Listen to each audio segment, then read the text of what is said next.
Google play store से अभी दक्षम officers academy का ऐप डाउनलोड करें तथा दी गई परीक्षाओं में अपनी सफलता सुनिश्चित करें और अधिक जानकारी के लिए दिए गए नंबर पर कॉल करें। लास्ट हमने फंडामेंटल राइट करके खत्म करा था, है ना।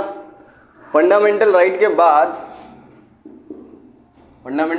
बाद तुम्हें पढ़ना है DPSP. What is DPSP? DPSP का मतलब है भैया directive principle of state policy. मतलब क्या है इस बात का?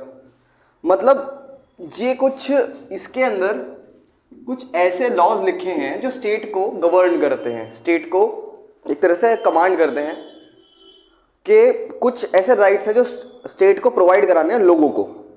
देखो हमारी कंट्री,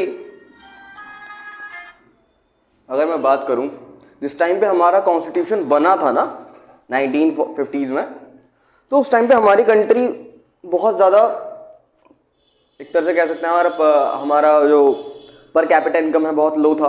वी अंडर पॉवर्टी, बहुत सारे लोग लिटरेट भी नहीं थे, है ना। तो बहुत सारे चैलेंजेस थे कहीं ना कहीं। तो जब हमारे पास पर कैपिटा जीडीपी हमारी कम थी और बहुत सारी चीज़ हमारे पास कम थी, तो हम सारी फैसिलिटीज अपने सिटीजन्स को नहीं दे सकते थे उस टाइम पे, एट दैट टाइम, है ना। दैट इज वाई उस टाइम पे कॉन्स्टिट्यूएंट असेंबली ने अलग से एक राइट्स का एक ग्रुप बनाया, ठीक है, जिसको हमने डीपीएसपी बोला, जिसमें वो राइट्स थे जो सिटीजन्स को तब देगा स्टेट जब स्टेट के पास एडिक्वेट रिसोर्सेज हो जाएंगे, ठीक है। मतलब जब स्टेट के पास यानी कि गवर्नमेंट ऑफ इंडिया के पास पूरी तरीके से वो रिसोर्सेज होंगे तब हमारे सिटीजन्स को दे देना। मतलब इतने नोवेल फीचर्स हैं ये। कुछ ऐसे राइट्स लिखे गए जो सिटीजन्स ऑफ इंडिया को तब दे देना भैया, कॉन्स्टिट्यूएंट असेंबली ने कहा कि जब हमारे पास प्रॉपर फाइनेंशियल सोशल स्ट्रक्चर इस तरीके का होगा, ठीक है, कोई दिक्कत? तो इन्हीं राइट्स को हम क्या बोलते हैं? DPSP, directive principles of state policy. ये स्टेट की पॉलिसी जो बनेगी ना सारी की सारी, वो इन राइट्स को ध्यान में रख के बनेगी, ठीक है, कोई दिक्कत? एग्जाम्पल, राइट टू एजुकेशन, है ना। जो राइट टू एजुकेशन था वो एक्चुअली डीपीएसपी का पार्ट था, है ना। तो ये स्टेट की जिम्मेदारी बन जाती थी कि सभी जितने भी लोग हैं वो सब एजुकेट हो, जितने बच्चे उन सबको एजुकेशन मिले, है ना। इसी को मेक श्योर करने के लिए स्टेट इस तरीके की पॉलिसी बनाएगा। कोई दिक्कत? समझ में आई बात? अब ये बहुत ही ज्यादा नोबल फीचर्स है और ये सबसे बड़ी बात, नॉन जस्टिसिएबल थे, जानबूझ के नॉन जस्टिसिएबल रखा गया, क्योंकि अगर जस्टिसिएबल रख देते तो लोग बात कहते भैया ये हमारे राइट्स हैं, फिर वो केस करते हैं। और बाई चांस अगर स्टेट के पास वो उतने फैसिलिटीज नहीं है तो स्टेट कहां से लाके देगा, है ना। दैट इज व्हाई राइट को नॉन जस्टिसिएबल रखा गया कि अगर स्टेट नहीं भी देता तब भी आप स्टेट पे केस नहीं कर सकते, कोई दिक्कत? क्योंकि ये सब राइट कब दिए जाएंगे? जब फैसिलिटीज अच्छी हैं।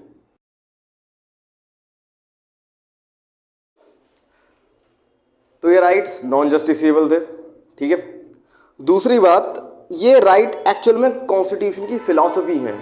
ये इतने नोबल फीचर्स हैं जो सोचो उस टाइम पे 1950s में हमारी कॉन्स्टिट्यूएंट असेंबली ने ये डिसीजन लिया कि हमारे सिटीजन्स को ऐसे राइट मिलने चाहिए इन फ्यूचर। तो एक फ्यूचरिस्टिक सोच है ना।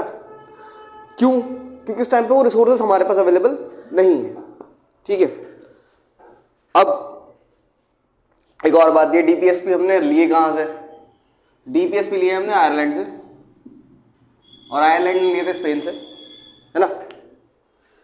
सोर्सेज ऑफ कॉन्स्टिट्यूशन में है कि डीपीएसपी किस कंट्री से लिए हमने? आयरलैंड से, ठीक है, कोई दिक्कत? अच्छा, और क्या है? एक्चुअल में फिलॉसफी की बात करें तो ये कॉन्स्टिट्यूशन की फिलॉसफी है और ये वेलफेयर स्टेट की बात करते हैं। वेलफेयर स्टेट,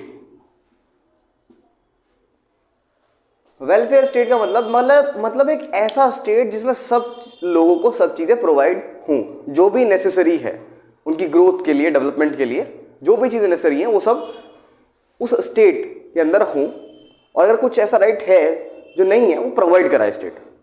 इन शॉर्ट कहें तो राम राज्य नॉट इन द सेंस, मतलब मैं किसी रिलीजन सेंस में नहीं कह रहा, लेकिन राम राज्य से मतलब एक अच्छा राज्य, ठीक है। तो फॉर एग्जाम्पल तुम्हारे पास आर्टिकल 40 कहता है कि रेगुलर पंचायत, हर गांव में पंचायत होनी चाहिए फॉर सेल्फ गवर्नमेंट, क्योंकि सेल्फ गवर्नमेंट एक बहुत अच्छा फीचर है किसी भी जगह को डेवलप करने का, है ना। तो ये यहां पे लिखा था आर्टिकल 40 में पंचायत वाला। बाद में 73rd और 74th अमेंडमेंट करके, है ना, हमने इसे आर्टिकल्स में जोड़ा और तुम्हारे पास नए शेड्यूल्स बने 11th एंड 12th, ठीक है। तो ये एक्चुअल में यहां पे लिखा हुआ था, कोई दिक्कत? और क्या, ये कमांड होते हैं या फिर कह सकते हो इंस्ट्रूमेंट ऑफ इंस्ट्रक्शंस हैं, इंस्ट्रूमेंट ऑफ इंस्ट्रक्शंस। किसको? स्टेट को कुछ ऐसे इंस्ट्रक्शन दिए गए हैं कि स्टेट जो भी अपनी पॉलिसी बनाएगा, योजनाएं बनाएगा, जितनी भी योजनाएं गवर्नमेंट लॉन्च करती है, वो सारी की सारी योजनाएं इन डीपीएसपी को ही ध्यान में रख के बनाई जाती है, जितनी भी योजनाएं, ठीक है। फॉर एग्जाम्पल नरेगा, है ना, Mahatma Gandhi National Rural Employment Guarantee Act, वो क्या था? मिनिमम वेजेस की बात करता था। तो मिनिमम वेजेस इतने मिलने चाहिए, हर किसी को एम्प्लॉयमेंट मिलनी चाहिए, गारंटेड एम्प्लॉयमेंट फॉर 100 डेज वाला सिस्टम।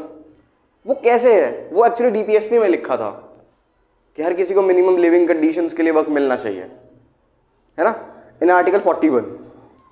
तो यहां से वो चीज आ रही है, ठीक है।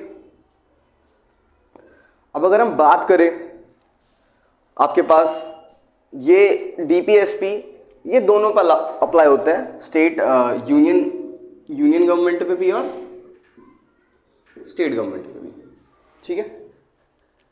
दोनों इनको अप्लाई करने के लिए रूल्स लॉज बना सकते हैं।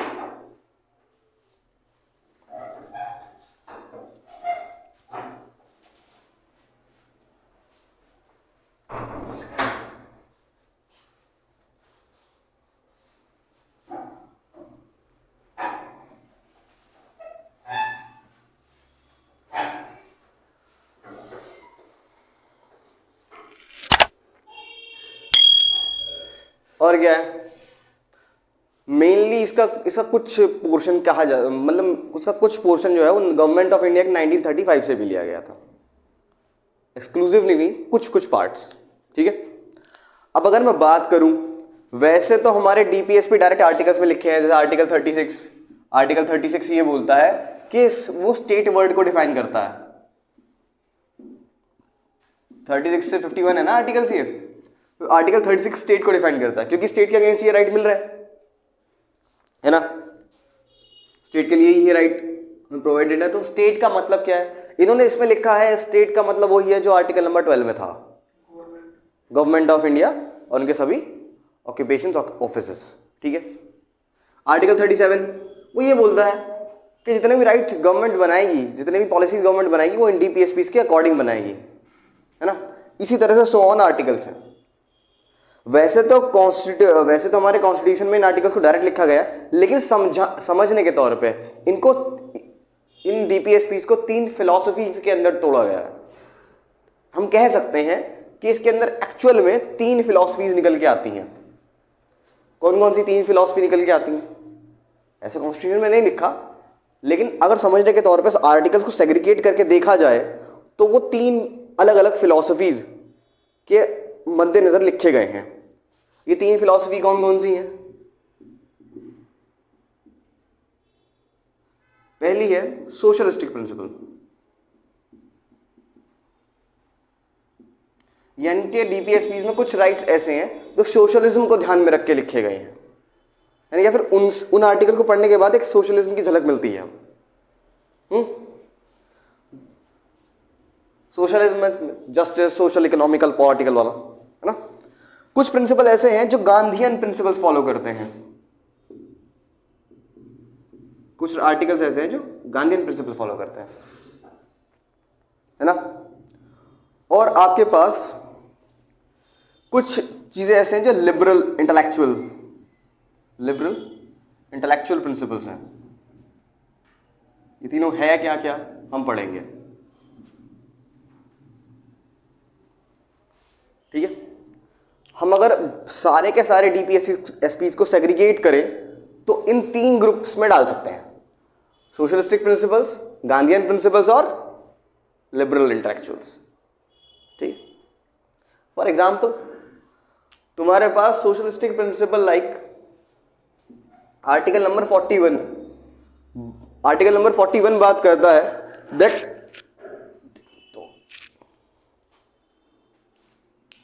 जो वर्किंग कंडीशंस हैं और जो एजुकेशन है वो इक्वल मिलनी चाहिए सबको, है ना। और गांधीयन प्रिंसिपल लाइक आर्टिकल 40 बात करता है पंचायत की, गांधी जी का था ना वो मोटिव कि सेल्फ गवर्नमेंट होनी चाहिए, है ना। पंचायत को बहुत ज़्यादा प्रमोट करा था उन्होंने, तो गांधीयन प्रिंसिपल्स में आ जाता है ना।